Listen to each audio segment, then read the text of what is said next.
On a bend of the Ohio River in Gallia County sits a village that on paper has existed since 1811.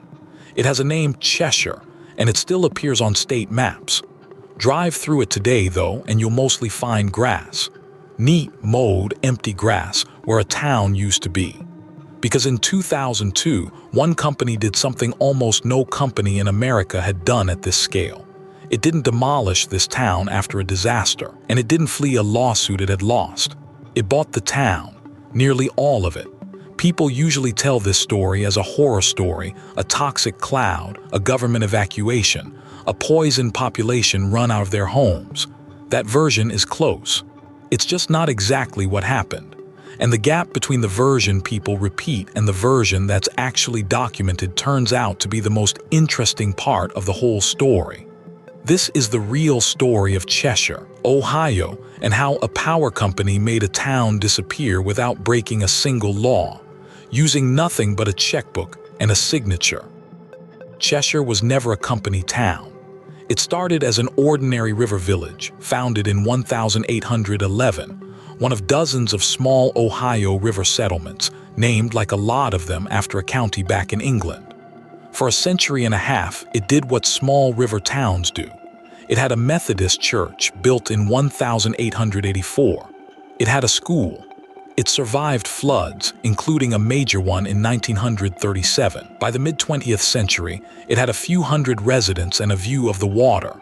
Then, in the 1950s, the Cold War found Cheshire.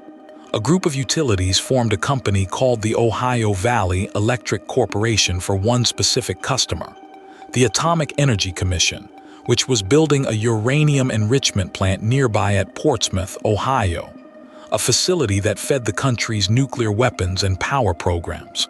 To run it, that plant needed enormous, dedicated electricity. So OVEC built two of the largest private power stations in the world at the time. One went up in Indiana. The other went up right beside Cheshire, the Kaiser Creek plant. Its 6 units switched on between 1955 and 1956. 2 decades later, a much bigger neighbor arrived, the Gavin plant, twin units completed in 1974 and 1975. For years, one of the largest coal-burning power stations in Ohio, built this time for the ordinary commercial grid. Cheshire didn't move to be near either plant. The plants grew up around it, close enough that some homes sat only a few hundred yards from the stacks. For years, that arrangement was uncomfortable but survivable. By the residents' account, it eventually stopped being survivable. Neighbors described a specific recurring event, a blue-tinted plume drifting off the plant and settling over the village, sometimes for hours at a time.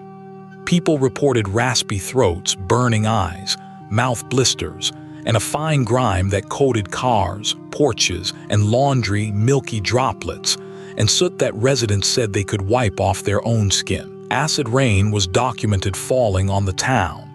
In the year 2000, the Environmental Protection Agency cited the plant for Clean Air Act violations connected to acid rain, and by then, residents had spent years documenting their own complaints, comparing notes, keeping records of the worst days. Here's the detail that surprises people. When AEP investigated the specific health complaints, the company said it found no established link between the plant's emissions and the long-term illnesses residents were reporting. That's worth sitting with, because it's not a footnote. It's the reason what happened next wasn't a courtroom verdict, and it wasn't a scientific ruling either. It was something stranger, a business decision made before anyone had to prove anything in front of a judge. Here's the myth-busting part, and it cuts in a direction most retellings skip entirely. Most versions of this story cast AEP as the sole actor, a company that decided on its own to erase an inconvenient town. That's not quite right either. The people of Cheshire moved first. Fed up with the plume and the symptoms, residents hired their own lawyers and formally requested a buyout. It was only after that pressure that AEP investigated, and according to the company, found no proven long-term harm from the emissions.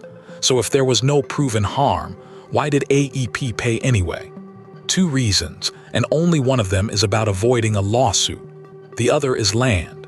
AEP also concluded the property was useful room to expand the plant for future operations. In 2002, the company offered every homeowner 3.5 times their home's market value to leave, in exchange for signing away any future right to sue over health or property damage, no matter what surfaced later. Total value of the deal, roughly $20 million. Almost everyone took it. There was no verdict against the company. No court ordered anyone out. No federal agency relocated a single family. This was a negotiated real estate settlement, started by the residents and closed on AEP's terms that happened to buy the company 2 things at once: legal peace and land. It isn't illegal. Companies buy out neighborhoods near airports and rail yards all the time. What's unusual here is the scale. This wasn't a few blocks of a city. It was an entire incorporated village, government and all. So what does erasing a town look like in practice? Not dynamite and bulldozers on a single afternoon. A slow, administrative process that took years. A handful of residents, mostly elderly, or simply unwilling to sell, refused or negotiated separate arrangements that let them stay in their homes for the rest of their lives. AEP took possession of the rest, house by house, deal by deal, and once a house sat empty, it came down. No rebuilding, no resale. Where homes had stood for generations, the company planted grass, turning a street of front porches into an open lawn with a power plant at the end of it. One more detail is worth flagging because it says something about how this story gets retold. You'll often see it written that AEP bought a town of 450 people. That figure traces back to a single account of the deal, repeated across most articles about it since. The U.S. Census, taken in 2000, right before the settlement, counted 221 people in Cheshire. We don't know exactly why the 2 numbers don't match. It may count households differently, or it may simply be a round number that's stuck, copied from article to article, until it looked like a fact nobody needed to check anymore. But it's a small reminder that even a well-documented story picks up a game of telephone. Whichever number is right, the count that matters is what came after. For everyone who took the deal, it went to 0.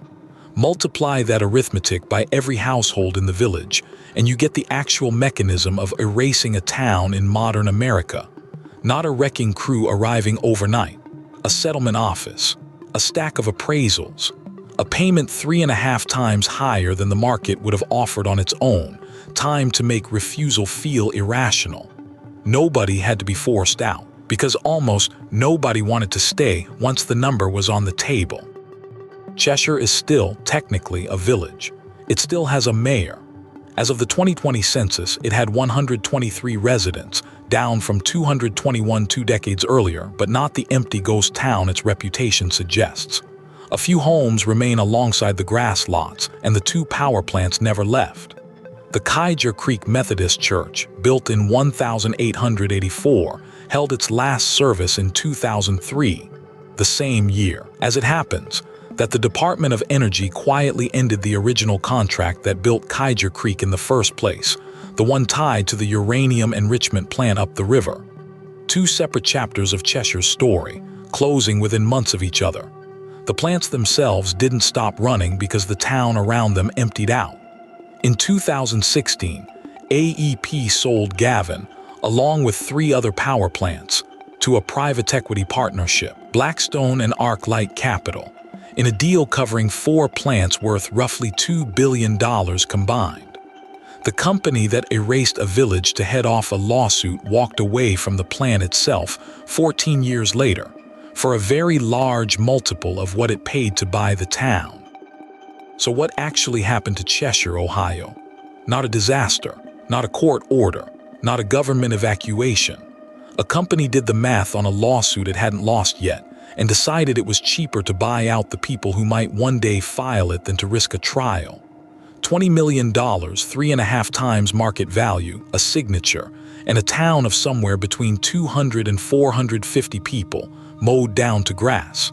The plant is still there, under different owners now, still on the same bend of the Ohio River that once made it valuable enough to power a Cold War uranium plant.